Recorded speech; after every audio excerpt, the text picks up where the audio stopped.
Hello friends, welcome back to my channel. और आज मैं लाई हूँ आपके लिए एक बहुत ही ज़्यादा ट्रेंडिंग में रहने वाला न्यूज़, वो भी फ्रांस का।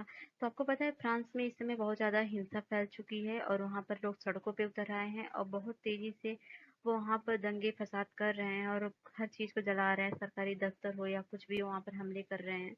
तो इस क्या है माजरा, पूरा क्या है इसके पीछे का न्यूज़, वो आज हम डिस्कस करेंगे। तो बने रहिए मेरे साथ और देखिए आप भी ये क्या है माजरा और क्यों चल रहा है ऐसा विध्वंस। ठीक है। तो एक लड़का था 17 साल का नाहल। तो नाहल की हत्या के बाद जल उठा फ्रांस और क्या है माजरा, चलते हैं डिस्कस करते हैं, लेट्स स्टार्ट। तो यहाँ पर आप देख रहे हैं बहुत सारे लोग सड़कों पे उतर आए हैं जो कि जस्टिस फॉर नाहल कह रहे हैं। तो यहाँ पर आप देख सकते हैं। तो हम न्यूज के बारे में डिस्कस कर। तो फ्रांस वायलेंस की बात करें तो जगह जगह पर बहुत ज्यादा हिंसा हो रही, पथराव हो रहे हैं, आग जलाए जा रहे हैं, आगों से गाड़ियां वगैरह सब जलाई जा रही हैं। क्या है माजरा इसके पीछे, ये है बात फ्रांस की। फ्रांस की राजधानी पेरिस में पुलिस ने एक किशोर की ट्रैफिक नियमों के उल्लंघन के आरोप में गोली मार दी। बताइए क्या ऐसा ठीक है। वो भी लड़का नाबालिग था, 17 साल का था और उसको गोली मार दी और उसकी वहीं पर मौके पे हत्या हो गई, मतलब वो डेथ हो गई उसकी। इस घटना के बाद फ्रांस में हिंसा भड़क उठी और अब विकराल रूप ले चुका है। पुलिस ने कहा कि हमने उसे रोकने के लिए कहा लेकिन उसने कई बार ट्रैफिक नियमों को तोड़ा। तो ठीक है, अगर कोई ट्रैफिक नियमों को तोड़ता है तो आप गोली मार दे रहे हैं तो ये कोई सोल्यूशन नहीं हुआ। खासकर आप पुलिस हैं जिसका व्यवस्था को स्थापित करना और नियम कानून को फॉलो करवाना तो ठीक ठाक है, लेकिन यूं गोली मार देना, किसी की जान ले लेना और भी ट्रैफिक नियम के उल्लंघन पे, इट्स नॉट राइट। तो वही बात करें फ्रांस वायलेंस की, तो फ्रांस का नाम सुनते ही लोगों के जहन में पेरिस, आप अगर फ्रांस का नाम आता है तो आप ऑब्वियसली यही है कि आप पेरिस को के जो eiffel टावर है उसको मिस करते हैं, उसको इमेजिन करते हैं कि हाँ फ्रांस ऐसा है वैसा है। लेकिन इन दिनों फ्रांस में हिंसा बहुत ज्यादा बढ़ रही है, तो आपको मैं बता दी क्या है, पथराव हो रही है, बहुत सारी तस्वीरें आप देख सकते हैं यहाँ पर किस तरह से ये पथराव हो रहा है, ये आग जलाए जा रहे हैं सड़कों पर, किस तरह से बवाल मच गया है। तो फ्रांस में एक किशोर की हत्या के बाद ये सारी चीजें हो रही हैं, तो आगे पुलिस पर क्या कार्रवाई हो रही है, पुलिस क्या इसमें सफाई पेश कर रही है, इसके बारे में जानते हैं। तो पुलिस ने किशोर को क्यों गोली मारी, ये तो छोटी सी बात थी भाई, अगर उसने ट्रैफिक नियमों को तोड़ दिया तो आपने गोली मार दी। ये पुलिस का कहना है कि उसने चलाना नहीं चाहते थे, लेकिन बच्चे ने कई बार ट्रैफिक नियम को तोड़ा। हाँ, लेकिन ये कोई तर्क नहीं बन रहा है। आगे बात करें फ्रांस में कैसे फैली हिंसा, तो इसके बारे में हम आपको बता चुके हैं। और ट्रैफिक देखिए किस तरह से यहाँ पर आग को जलाया जा रहा है, लोग सड़कों पर किस तरह से उतर आए, सारे गाड़ी मोटर को सड़कों पे जला रहे हैं और किस तरह से यहाँ पर हिंसा मच गई है, बहुत ही ज्यादा, मतलब बहुत ज्यादा लोग सड़कों पे उतर आए हैं। तो ये सोच सकते हैं आप, बहुत बड़ा ये मतलब बहुत बड़ा न्यूज है ये जो अभी फ्रांस में चल रहा है। आगे बात करते हैं फ्रांस में हिंसा के बाद, अभी हिंसा होने के बाद क्या हो रहा है। तो फ्रांस में हिंसा की घटना अब तक 150 से अधिक लोग तो गिरफ्तार हो चुके हैं, ये तो कुछ दिन पहले की न्यूज है। अभी फिलहाल बहुत सारे लोग, कई हजारों की संख्या में गिरफ्तार हो चुके हैं। हिंसा की आग पेरिस से निकलकर कई शहरों तक पहुंच चुकी है। प्रदर्शनकारी ने कई शहरों में town hall, school, police station और सरकारी भवनों को आग के हवाले कर दिया है। पुलिस स्टेशन, सरकारी सारे दफ्तरों को जला रखा है। फ्रांस के राष्ट्रपति इमैनुअल मैक्रो ने हिंसा को लेकर आपात बैठक बुलाई है और फ्रांस के गृह मंत्री हिंसा की घटना की निंदा की है। निंदा कर रहे हैं ठीक है, लेकिन जो पुलिस ने किया वो भी सही नहीं है, उन पर भी कार्रवाई आप करवाइए।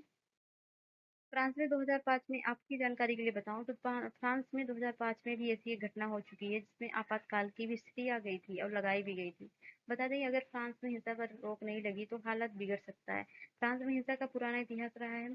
2005 में फ्रांस में पुलिस से छिपे 2 लड़कों की मौत हो गई, जिसके बाद कई सप्ताह तक अशांति फैली रही। हालात इतना बिगड़ गए कि फ्रांस में आपातकाल तक लगाना पड़ा। शायद वो कंडीशन फिर से आ जाए क्योंकि बहुत ही ज्यादा विध्वंस हो रहा है वहाँ पे। आगे बात करें क्या देश आपातकाल लगाने जैसी स्थिति में है, तो यहाँ पर फ्रांस की प्रधानमंत्री एलिजाबेथ बार्न ने कहा है कि फ्रांस व्यवस्था बहाल करने के लिए सभी विकल्पों का विचार कर रही है, जिसमें आपातकाल की घोषणा करना भी शामिल है। वहीं देश के गृह मंत्री दारमेनिन ने कहा कि वह आपातकाल की आशंकाओं को भी खारिज नहीं कर सकते, मतलब लगा सकते हैं आपातकाल। देश में 60 वर्षों में 4 बार लगभग आपातकाल अब तक लगाया जा चुका है। गृह मंत्री ने कहा कि अगर हालात बिगड़ते हैं तो गृह मंत्रालय अपनी शक्तियों की स्थिति में और बढ़ाने की, मतलब अपनी शक्तियों को और बढ़ाएगा और देखिए क्या करता है। इसमें आपातकाल का भी विकल्प है, मतलब आपातकाल जहाँ तक है लगाया जा सकता है। उन्होंने बताया कि 2005 के दंगों के दौरान 10वें दिन इसकी घोषणा की गई थी, मतलब 2005 में जो घटना हुई थी उसके 10वें दिन लोग आपातकाल मतलब गवर्नमेंट द्वारा आपातकाल लगा दिया गया था। राष्ट्रपति मैक्रोन ने क्या प्रतिक्रिया दी? तो आपको बता दें राष्ट्रपति मैक्रोन क्या कर सकते हैं। उन्होंने अभी सोशल मीडिया के प्लेटफॉर्म से थोड़ी रिक्वेस्ट की है कि उन्होंने टिकटॉक और स्नैपचैट से भी संवेदनशील सामग्री को वापस लेने और उन उपयोगकर्ताओं की पहचान करने के लिए कहा जो अव्यवस्था फैला या पैदा कर रहे हैं या हिंसा को बढ़ावा देने के लिए सोशल नेटवर्क का इस्तेमाल करें। मतलब बहुत सारी फेक न्यूज़ों के द्वारा भी वहाँ पर और फेक न्यूज़ क्या मतलब कुछ फेक न्यूज़ तो नहीं होगा, लेकिन हाँ, विध्वंसक या आक्रामक शब्दों का इस्तेमाल करते हुए ट्विटर पर या सोशल मीडिया पे कैसे न्यूज़ फैलाया जाता है तो आपको पता ही होगा। उसी तरह से सोशल मीडिया पे ये न्यूज़ बहुत ज़्यादा वायरल किया जा रहा है और लोगों को भड़काऊ भाषण या अन्य तरीकों से हिंसा के लिए और प्रेरित किया जा रहा है जिससे सड़क पर उतर आए, जिसके लिए इन्होंने आह्वान किया है कि प्लीज आप उस पर थोड़ा रेगुलेट करिए और जो मतलब इस तरह के कुतर्क के मतलब जो फेक इस तरह से मतलब लोगों को भड़का रहे हैं उन पे भी उन पे कार्रवाई करने के लिए आप मेरी हेल्प करिए, उनका थोड़ी पहचान बताइए। ये इनका रिक्वेस्ट है फिलहाल तो। प्रदर्शनकारी का क्या आरोप है? तो जो प्रदर्शन कर रहे हैं सड़कों पर उतरे हुए लोग हैं तो उनका ये आरोप है कि जो नाइल है वो अल्पसंख्यक था और उसकी हत्या एक वजह थी क्योंकि वो अल्पसंख्यक समुदाय से था। उन्होंने फ्रांस में अल्पसंख्यक समुदाय के खिलाफ पुलिस से भेदभाव का आरोप लगाया है। खैर ये सही बात है कि फ्रांस की पिछड़े हिस्ट्री की बात करें तो वहाँ पर अल्पसंख्यकों के साथ काफी अत्याचार हुआ है। एमनेस्टी इंटरनेशनल जैसे अधिकार समूहों ने फ्रांसीसी पुलिस पर जाति भेदभाव का आरोप लगाया है और भेदभाव को दूर करने के लिए गहरे प्रणालीगत सुधार की सिफारिश की है।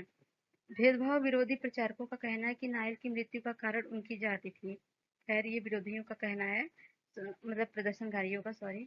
शुक्रवार को एक बयान में संयुक्त राष्ट्र मानवाधिकार उच्चायुक्त के एक प्रवक्ता ने फ्रांस के से नस्लवाद और कानून प्रवर्तन में भेदभाव के गहरे मुद्दे को बहाल करने का आह्वान किया है।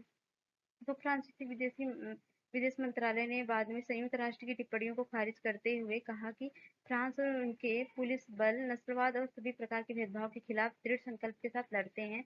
इस प्रतिबद्धता पर कोई संदेह नहीं हो सकता। तो उनकी गवर्नमेंट का, उनके विदेश मंत्रालय का ये कहना है कि पुलिस जो है बल्कि रंग भेद और ये जो जातिगत भेदभाव है इनके खिलाफ वो एकजुट होकर उस पर कार्य कर रहे हैं, उस पर लड़ रहे हैं, तो वो इस तरह से नहीं कर सकते हैं। तो ये आरोप उन्होंने खारिज किया है। फिलहाल क्या है ये वही लोग जाने, आगे डिस्कस करते हैं। तो इतना मैंने आपको बता दिया कि क्या है माजरा और क्यों हो रहा है वहाँ पर विरोध प्रदर्शन, किस तरह से लोग दंगे फसाद कर रहे हैं। और आपका मानना क्या है? आप क्या कुछ पॉइंट देना चाहते हैं या कुछ बताना चाहते हैं या आपके जो जहन में हो कि इंडिया से फ्रांस को क्या सीखना चाहिए? अगर आप यूपीसी की तैयारी कर रहे हैं तो ये क्वेश्चन पूछा भी जा चुका है कि फ्रांस को इंडिया से क्या सीखना चाहिए इन सब जैसे कि दंगे फसाद में, धार्मिक या फिर जातिगत जो भी है। तो आप भी इस पे थोड़ा कमेंट करिए और बताइए क्या ये सही है, और अगर नहीं सही है तो गवर्नमेंट को किस तरह से वहाँ पर काम करना चाहिए। खैर वो तो करेगी आपसे बेहतर ही। फिलहाल इंडिया से क्या उनको सीखना चाहिए फ्रांस को, ये आप ज़रूर बताइएगा। Thanks for watching. और आपको ये कैसा लगा इन्फॉर्मेशन, आप अपना फीडबैक दीजिएगा। Thank you for watching. Bye bye.